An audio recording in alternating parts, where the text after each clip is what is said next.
డబ్బులు లేకపోయినా మన వెనకబడ్డ జిల్లాల కోసం 700 కోట్ల రూపాయలు నిధులు ఇస్తే వాటిని ఖర్చు పెట్టలేదు, దారి మళ్లించేశారు. ఋషికొండ ప్యాలెస్ కి 500 కోట్ల రూపాయలు ఖర్చు పెట్టారు, కానీ ఇక్కడ 9 కోట్లతోటి రోడ్లు వేయలేకపోయారు.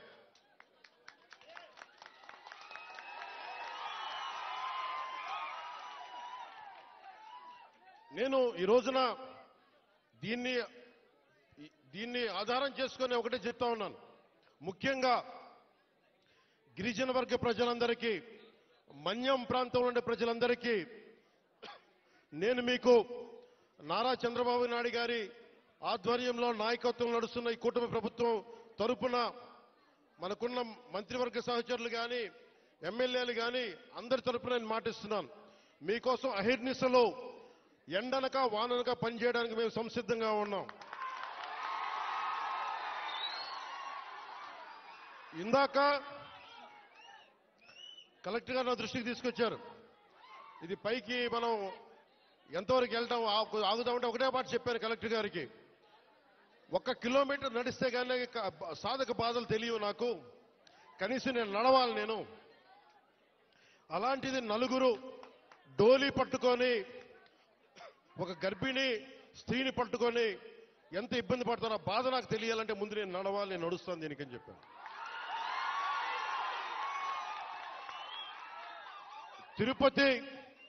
తిరుమల వెంకటేశ్వర స్వామికి నేను కొండెక్కా. ఆయన్ని ఒకటే కోరుకున్నా, నన్ను కష్టాలు తీర్చమని, ప్రజల కష్టాలు తీర్చమని నేను ఆయన కోరి కొండెక్కాను. ఈ రోజున నేను మన కొండెక్కా, మన కష్టాలు తీర్చమని. నా పక్కనే ఉన్న పంచాయతీరాజ్ కమిషనర్ గారికి కూడా, అడిషనల్ జాయింట్ సెక్రటరీ వారికి కూడా ఒకటే చెప్పాను. నా పిఎస్ మసూదన్ గారికి కూడా ఒకటే చెప్పాను. మీరు ఈ రోడ్డు వేసే లోపు ముందు కనీసం ఈ రోడ్ రోలర్లు పెట్టి కొంచెం శుభ్రంగా నడిచేలా చేయమని కోరుకుంటున్నా. నేను అది ఆదేశించాను.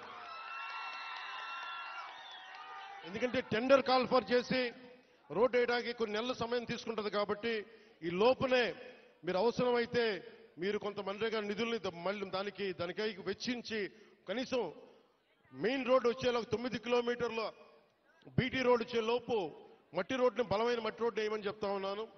ఇది ఇంకా ఈరోజు తుఫాన్ అయితే ఉంది, కానీ రోజు ఇప్పుడు శీతాకాలం కాబట్టి అందుకని రోడ్డు వేయమని మరి చెప్పాను. దాన్ని కూడా నేనే దగ్గరుండి ఉప ముఖ్యమంత్రి పేషి నుంచి నేనే దీన్ని పర్యవేక్షిస్తాను.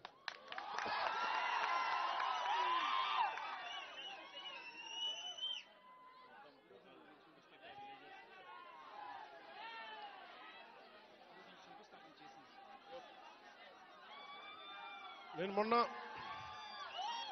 కొంచెం కూర్చోవాలి మీరు అందరూ అక్కడ. మొన్న ముఖ్యమంత్రి గారితో గౌరవ ముఖ్యమంత్రి ఒక్క నిమిషం గౌరవ ముఖ్యమంత్రి శ్రీ చంద్రబాబు నాయుడు గారి ఆఫీస్కి వెళ్ళి ఆయన పేషీకి వెళ్ళి ఒకటి తెలియజేశాను. సార్ 70 సంవత్సరాల మనకి స్వాతంత్రం వచ్చిన తర్వాత కూడా ఇంకా పిల్లలు ఇబ్బంది పడతా ఉన్నారు. మన్యం ప్రాంతంలో రోడ్లు లేవు. ఎట్లయినా మీరు అంటే నిధుల కొరత ఉన్నప్పటికీ గత ప్రభుత్వం డబ్బులు సంపూర్ణంగా ఊడ్చేసింది. మీకు మద్యం మీద ధర పెంచి దాని మీద కూడా డబ్బులు చేసుకున్నారు. 25,000 కోట్లు భవిష్యత్తులో ఇంత తాగుతారని చెప్పి దాని మీద కూడా డబ్బులు తీసుకున్నారు. దాదాపు దాదాపు 15-20 కోట్ల రూపాయలు అప్పులు తీసుకున్నారు, ముఖ్యంగా 3 జిల్లాలకు సంబంధించిన ఆస్తుల మీద. ఇవన్నీ డబ్బులు తీసుకొని కూడా రోడ్డు వేయలేదు. మరి ఏం చేశారు అభివృద్ధి అంటే మీరు ఆలోచించండి. గత కాలంలో ఒక్క మంత్రి అన్నా వచ్చాడా మీరు చెప్పండి. ఈ రోజున నేను అధికారం రాకముందు ప్రజల్లో ఉన్నాను, అధికారం వచ్చిన తర్వాత కూడా నేను మీకోసమే పనిచేస్తాను. ఇక్కడున్న యువతకి నేను ఇదే మీకు మాటిస్తున్నాను. ఈ రోజున మన సాలూరు నుంచి నేను ఒకటే మాటిస్తున్నాను. నేను మన మన్యం ప్రాంతాలు యువతకి ఉపాధిలో కల్పించేలాగా టూరిజం వైపు కానీ చాలా మంది ఇక్కడికి మీకు ఉపాధి అవకాశాలు కల్పించేలా నేను ఇక్కడున్న స్థానిక రాజకీయ నాయకులు, అన్ని పార్టీల రాజకీయ నాయకులతో పాటు మన గిరిజన వర్గ పెద్దలతోటి అందరితో మాట్లాడి ఒక బలమైన పరిష్కార మార్గం తీసుకుంటాం. అందుకే నేను ప్రతి 2 నెలలకు ఒకసారి 3 రోజుల పర్యటన పెట్టుకుంటాను మన జిల్లాలో.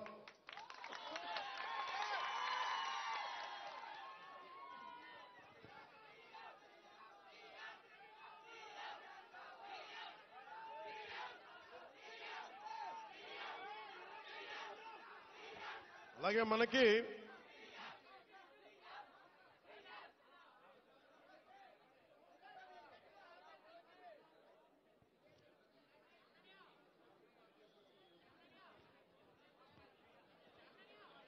ముఖ్యమంత్రి గారికి ఒకటే చెప్పాను, దాదాపు 4000 గిరిజన తాండాలకి రోడ్లు కావాలి. పంచాయతీలు క్రమంగా చూసుకుంటే 400 పంచాయతీలే, కానీ గ్రామాలను మట్టుకు దాదాపు 4000 తాండాలు ఉన్నాయి. 20 మంది నివసించేవి, 40 మంది నివసించేవి. ప్రతి ఒక్కరికి రోడ్డు వేయడానికి కష్టసాధ్యం కనుక ముందు మనం 3 విడతల చొప్పున అనుకున్నాం. ముఖ్యమంత్రి గారు నా దృష్టికి తీసుకొచ్చింది, ప్రధానమంత్రి గారి దృష్టికి మేము తీసుకెళ్లబోయేది, ఎక్కువ మంది కనుక మీరు తొందరగా రోడ్లు రావాలి అంటే 20 మంది ఒక చోట కాకుండా కనీసం 200 మంది 300 మంది ఒక చోట మీరు అందరూ ఉండగలిగితే రోడ్లు వెంటనే వచ్చేస్తాయి. కాబట్టి సమస్య ఏమవుతుందంటే జనాభా తక్కువ అవడం వల్ల డబ్బులు కేంద్ర ప్రభుత్వం నుంచి వచ్చేయి మనం అన్ని మిగిల్చుకొని ఈరోజు చేస్తున్నాం. ఈ రోజున మనం నరేగా మీరు ఇలా అరిచి మీ అభివృద్ధి మర్చిపోతున్నారు. మీరు అరిచి సినిమాలు సరదా, నిజంగా మనస్ఫూర్తి చెప్తున్నా, మీకు సినిమాలకి రావాలన్నా రోడ్లు ఉండాలి కదా.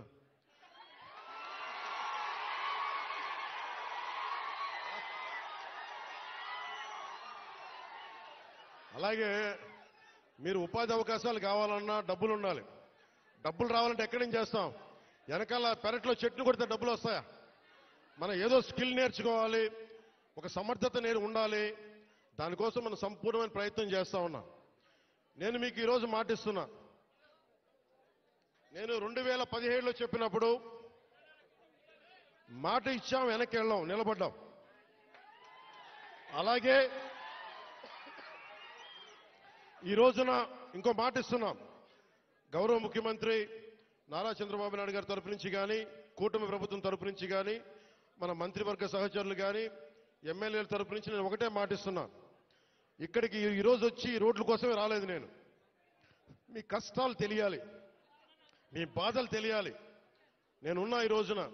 అలాగే యువతకి ఉపాధి అవకాశాలు కల్పించాలంటే మీకు ఎలాంటి స్కిల్ మీకు కావాలి, ఇది నేను ఒక 5 సంవత్సరాలు చెప్పట్లా, వచ్చే సంవత్సరం లోపే మీకు ఏమి చేస్తే ఇక్కడ బాగుంటుందో అనేది నేను 3 పర్యాయాలు